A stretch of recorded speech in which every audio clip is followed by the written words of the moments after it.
Hi, I'm Chef Richard. On today's episode, this really isn't an episode. What it is I'm going to tell you that I'm going to be taking a little break from filming episodes. And usually in the fall, sometime in September, early October, what happens is the wines in the northern hemisphere, the grapes in the northern hemisphere, are ready for harvest. All right? And usually the Italian wines and the Californian wines are available for purchase. And what I do is I usually purchase some juice in these. I buy them, I bring them back, and I ferment them, and I make my own wine with them. Now in the northern hemisphere, in the fall, we have our wines or our grapes coming ripe. And California and Italy is, like I say, the big exporters of juice, but also Oregon, Washington, virtually almost Spain is another one. Almost all of the countries produce some kind of wine.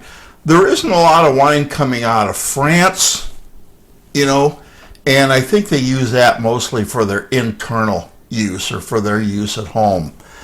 But the French wines are much more tannic. They have much more tannins or acid in there, which is the reason why when you get a French wine, you can leave it corked and on its side for anywhere 3 to 10, 15 years. Some of the real high acid wines, the Chateau Rothschild and some of those, are good for 40, 50 years. But most of them don't have that kind of acidic content in there, and they aren't nearly as good as that long, even though they're stored properly.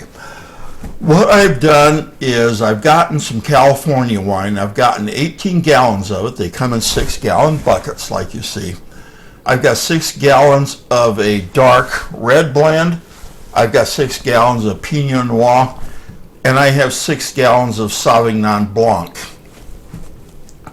Now what I have to do is during this time, for the next 2 or 3 weeks, my kitchen basically turns into a winery. And I can't do much filming then, so that's why I'm asking you, please be patient. I'm taking a little wine break. People have spring breaks, Christmas breaks. Okay, we're going to take a little wine break here. And when we get back, then we'll do some other things. But in the meantime, what I did was when I got the juice, no, I don't get out in the driveway with my bare feet and press it. Although I think some of my neighbors are probably not bat an eye. They think I'm batty enough anyway. But no, I buy it pre-pressed. So all I get is the juice. The only thing I have to do is give it a sensory test, which means I taste it. I have to check the sugar level with the saccharometer to make sure that there's enough alcohol potential. I want this between 12 and 14% alcohol.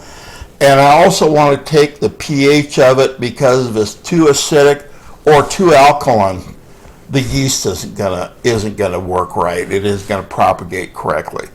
So I bring it in, I check those things, adjust them if necessary, and then add the yeast in there along with some bentonite. Bentonite's a clay substance, and when you stir that all together in this, what happens is when the yeast multiplies, it changes the sugar into carbon dioxide and alcohol. Now as you see these airlocks bubble, that's releasing the carbon dioxide pressure that's created in there. We don't want that. I want the alcohol. All right, and so once the yeast is finished with that and it dies out, they settle to the bottom. And this bentonite helps them to drop down to that. So now after 2 to 3 weeks, when this is all fermented, what I'll do is I'll get some I've got plenty of these buckets.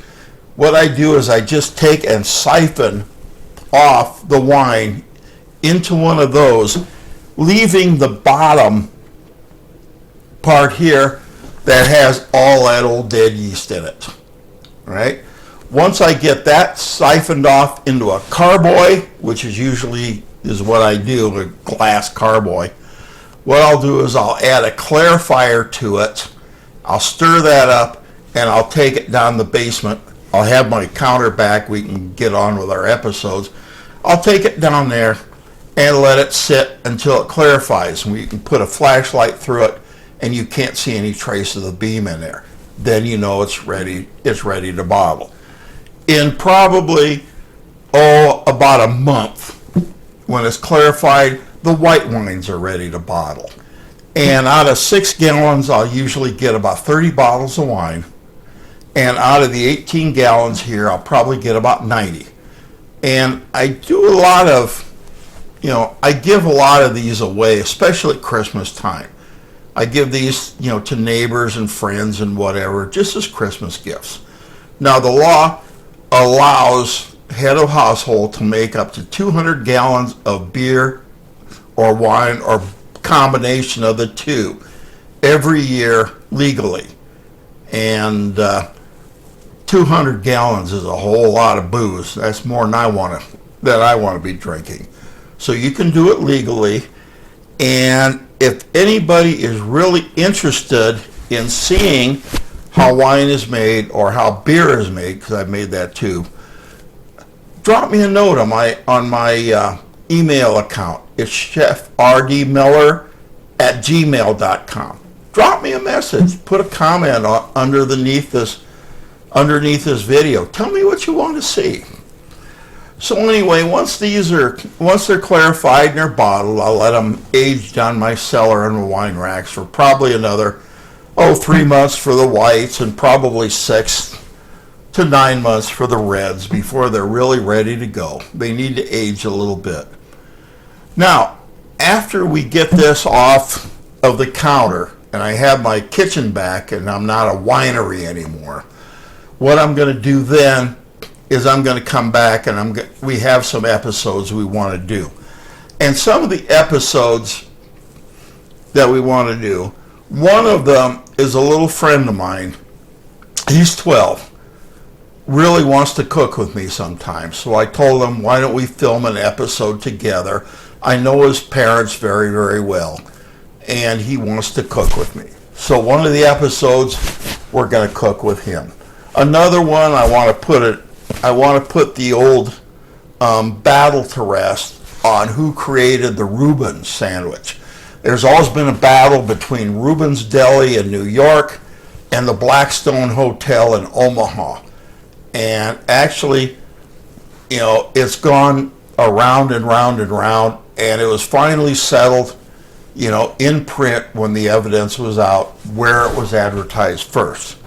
So now I'm originally from Omaha, so the Blackstone and Hotel in Omaha I'll probably have a natural preference for, but we're going just by the evidence there. We're going to make that, and we're actually going to make it. I've got the original recipe for the original Reuben sandwich, which is a little different than it is today, but we're going to make it according to the original recipe. So anyway, until we get a chance to do that, please bear with me, forgive me for taking a little break here, but I do need to do this, and I probably do it every fall. I'll need a few weeks to do my wine. So, in the meantime, remember, always, enjoy your wine. Here's one of mine from a couple of years ago. I bottled these under either the Winchard or my old, name that I used to bottle them under was Chateau Wineaux. That's Wineaux. We're the guys that use a glass. So until I see you again, be happy, God bless, and remember, when you're cooking, remember, this is just like any of the others. Remember my prime directive. Cooking has to be fun. We'll see you next episode. Thanks for waiting.